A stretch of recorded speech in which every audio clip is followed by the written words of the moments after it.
O que esconderam sobre a morte de Elvis Presley? Elvis Presley morreu oficialmente de uma arritmia cardíaca, um colapso fulminante associado a uma disfunção no coração.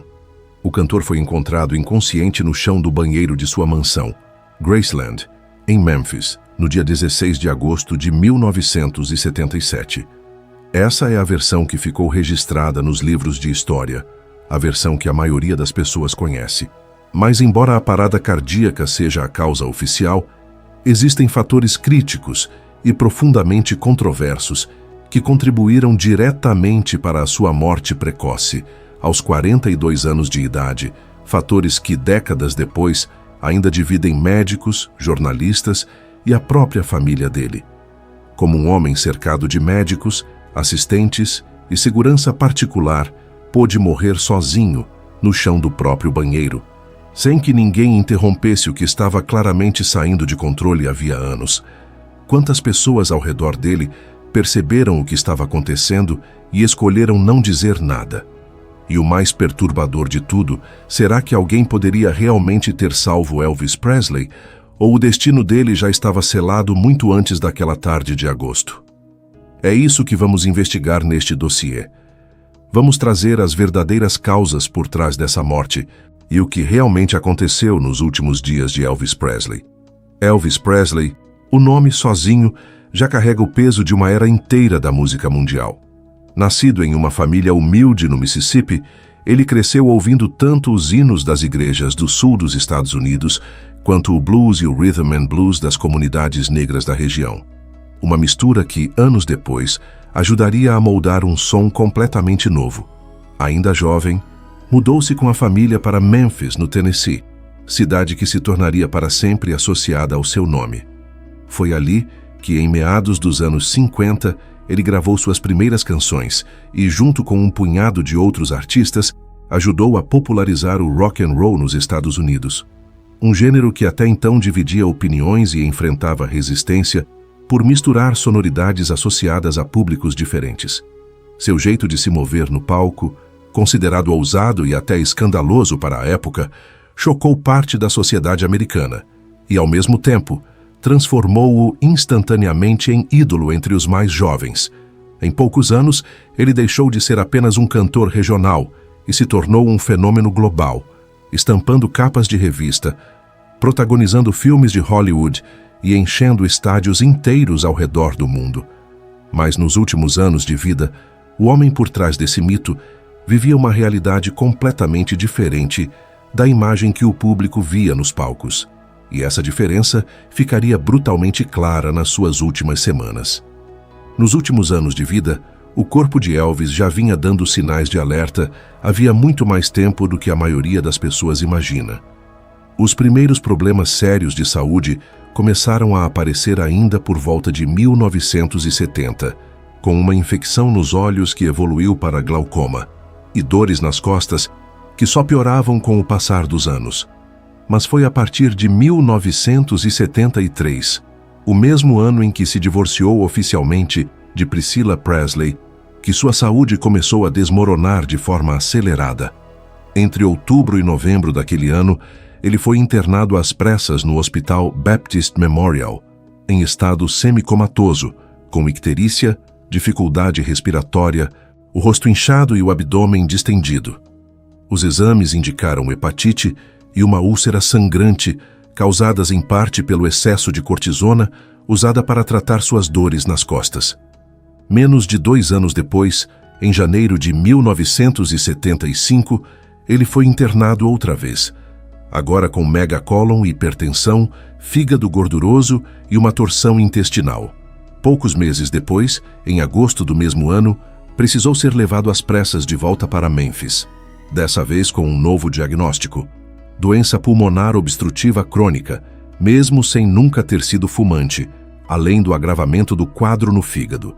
A partir do final de 1976, Elvis já estava tão debilitado que praticamente se isolou do mundo, trancado no próprio quarto, vivendo entre pratos de hambúrguer e os pacotes diários de comprimidos organizados pelo Dr. Nick, que combinavam hidromorfona, um barbitúrico chamado Amital, metaqualona, dextroanfetamina, oxicodona e um composto à base de hidrocodona.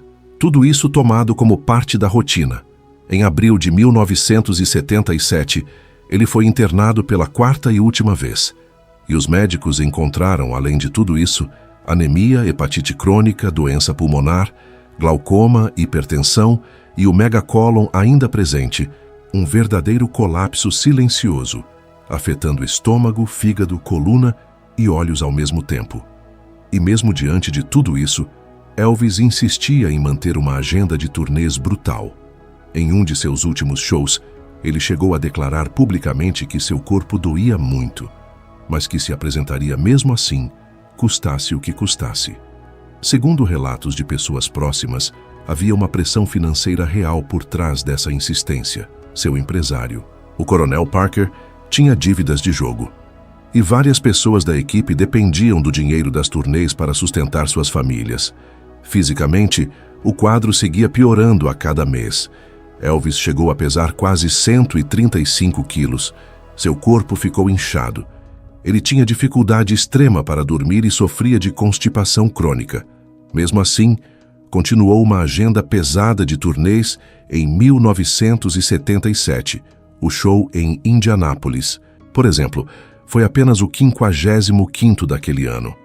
Nessa noite, ele subiu ao palco visivelmente pálido, fraco e acima do peso, e por algum motivo, sem explicação clara, passou boa parte do show apresentando praticamente todas as pessoas importantes de sua vida para a plateia. Um comportamento que muita gente depois interpretaria como uma espécie de despedida silenciosa. Por trás de tudo isso estava uma figura central nessa história. O médico pessoal dele havia mais de uma década, o Dr. George Nichopoulos, conhecido nos bastidores como Dr. Nick. Nichopoulos chegou a descrever Elvis como alguém que acreditava existir um remédio para absolutamente tudo. E mesmo depois de Elvis sofrer 2 overdoses, já em 1973, as prescrições continuaram e só aumentaram. Somente nos primeiros 8 meses de 1977, Nichopoulos prescreveu para Elvis mais de 10.000 doses de narcóticos, anfetaminas e tranquilizantes. Repita esse número mentalmente, mais de 10.000 doses, para um único paciente, em pouco mais de meio ano. E ainda havia outro fator que a imprensa da época explorou sem piedade. Apenas 2 semanas antes de sua morte, foi lançado nos Estados Unidos um livro escrito por 3 ex-seguranças e amigos próximos dele, Red West, seu primo Sonny West e David Hebler, demitidos meses antes supostamente por questões de corte de custos.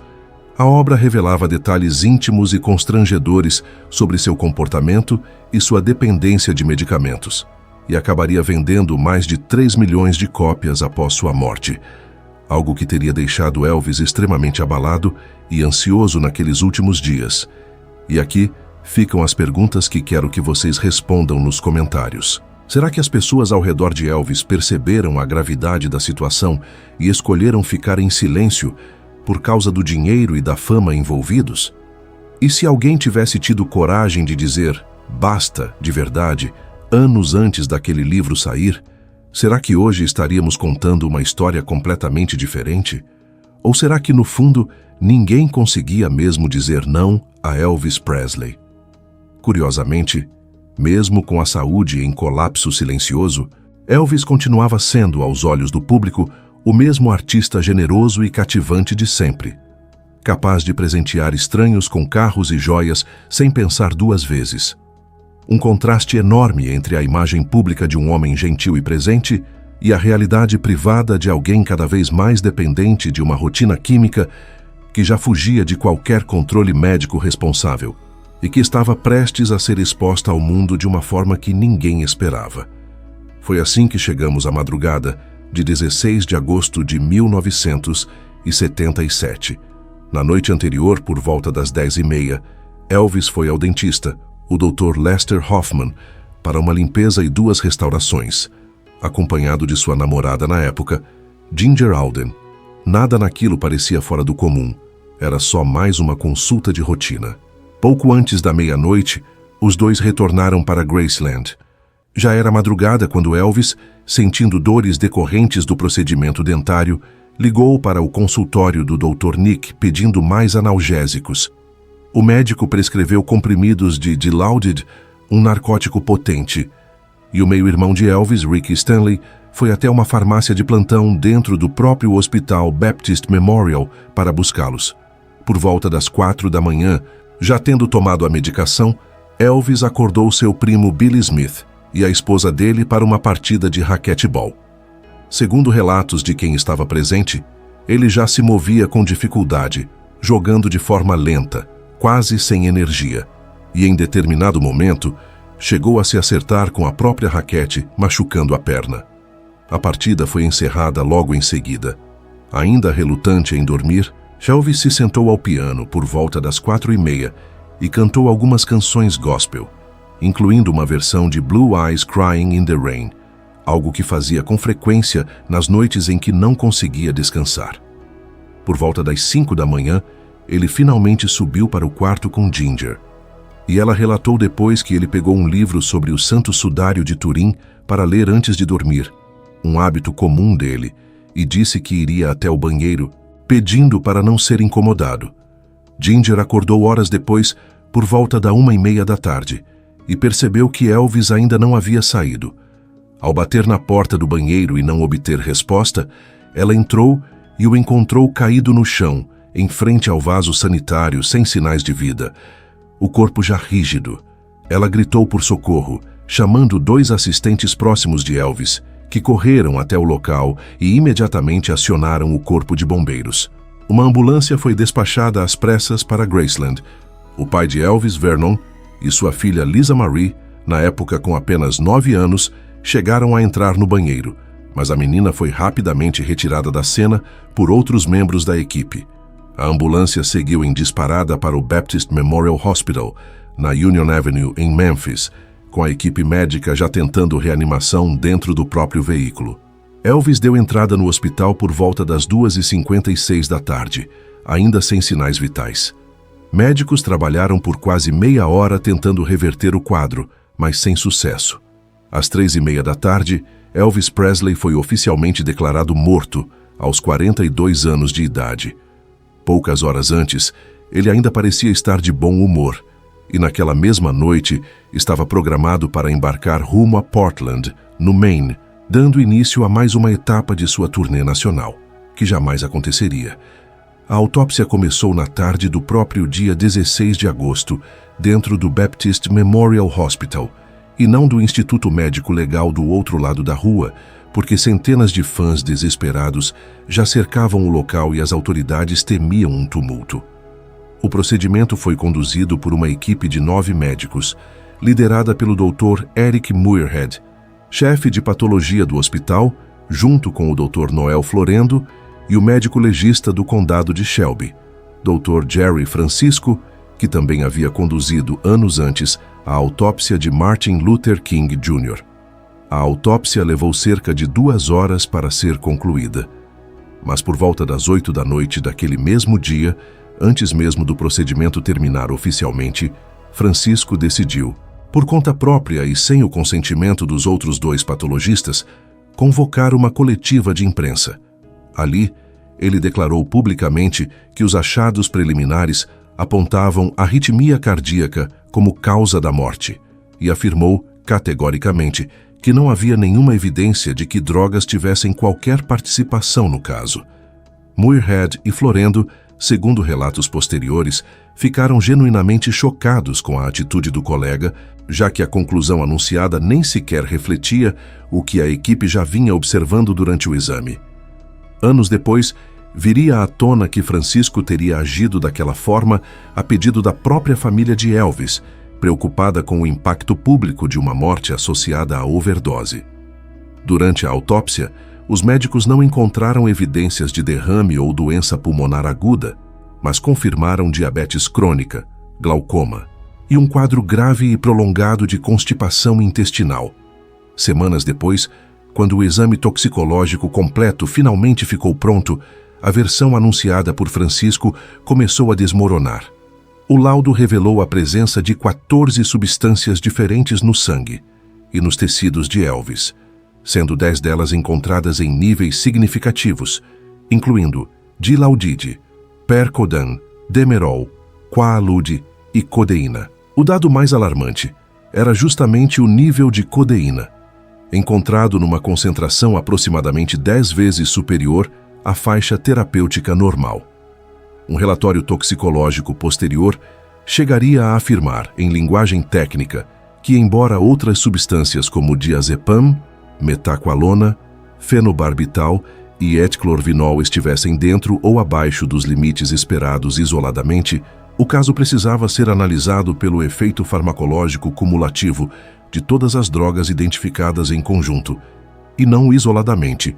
Essa é a base científica por trás da teoria mais aceita hoje entre pesquisadores independentes, a de que Elvis não morreu de uma overdose única e evidente, mas sim de uma combinação perigosa de múltiplos depressores do sistema nervoso central, somada ao esforço físico de estar sentado no vaso sanitário havia horas, tentando evacuar por causa da constipação crônica, um esforço que pode ter desencadeado uma parada cardíaca fulminante.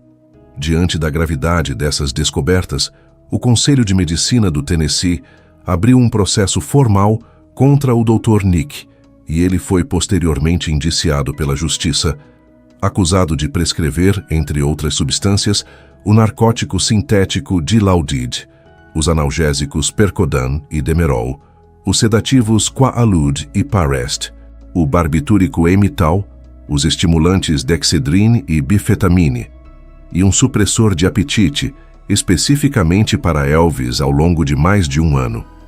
O julgamento criminal aconteceu somente em 1981, e nele, o próprio Dr. Muirhead foi chamado a depor.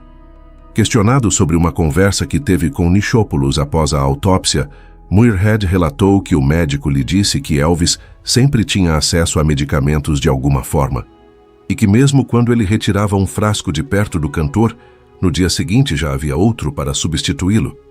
Apesar de todo esse conjunto de evidências, o júri absolveu Nichopoulos de todas as 14 acusações criminais. Anos depois, já em 1995, sua licença médica foi finalmente cassada de forma permanente, após o Conselho Médico concluir que ele vinha prescrevendo de forma excessiva para diversos pacientes havia anos, incluindo o também cantor Jerry Lee Lewis.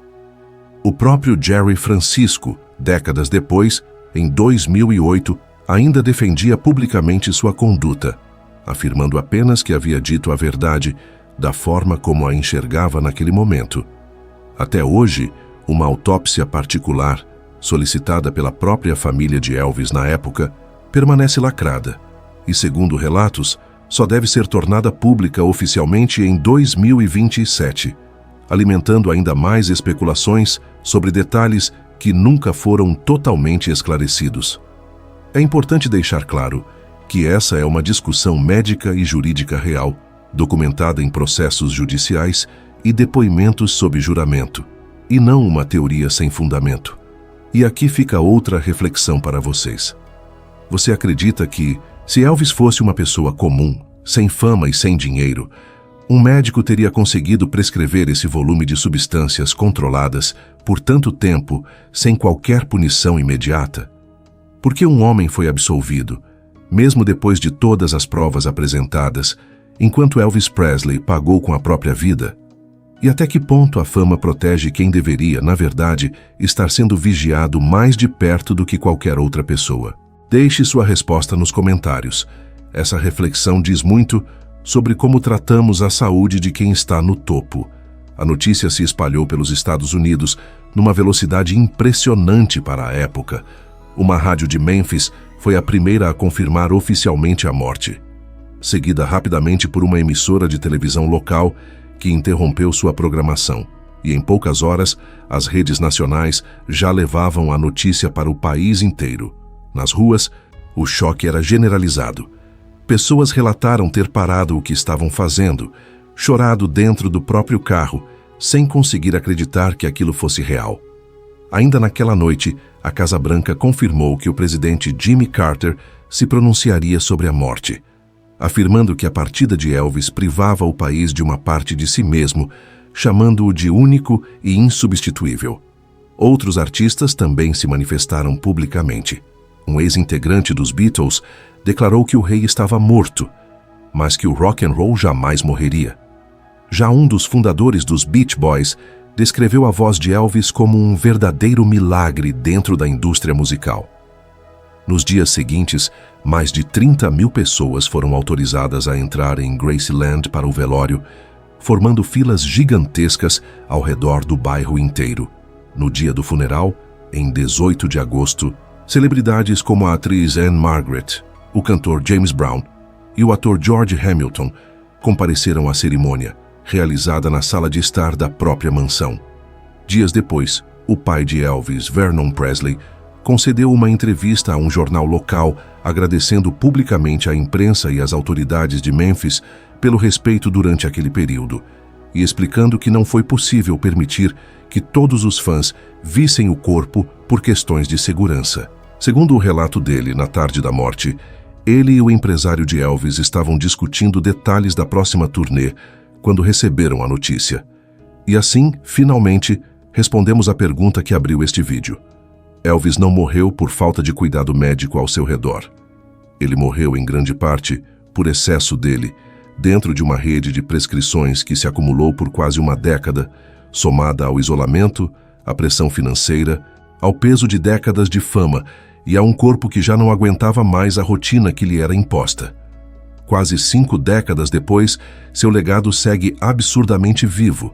Sua casa, Graceland, recebe mais de 650 mil visitantes por ano, ficando atrás apenas da Casa Branca, entre as residências mais visitadas dos Estados Unidos, e o nome Elvis Presley ainda movimenta mais de $1 bilhão por ano em negócios ligados à sua imagem. Se este dossiê te fez enxergar a história de Elvis Presley por um ângulo mais profundo e real, deixe seu like agora mesmo. Isso ajuda demais o canal a continuar trazendo investigações como essa. Se você ainda não é inscrito, essa é a hora, porque toda semana trazemos um novo dossiê sobre os bastidores obscuros da vida de grandes nomes da história. Compartilhe este vídeo com alguém que também é fã da música dele. E não esqueça de deixar sua opinião nos comentários sobre as perguntas que fizemos ao longo do vídeo. No próximo episódio da série Dossiê VIP, vamos abrir outro caso que também escondeu muito mais do que o público imaginava. Até lá!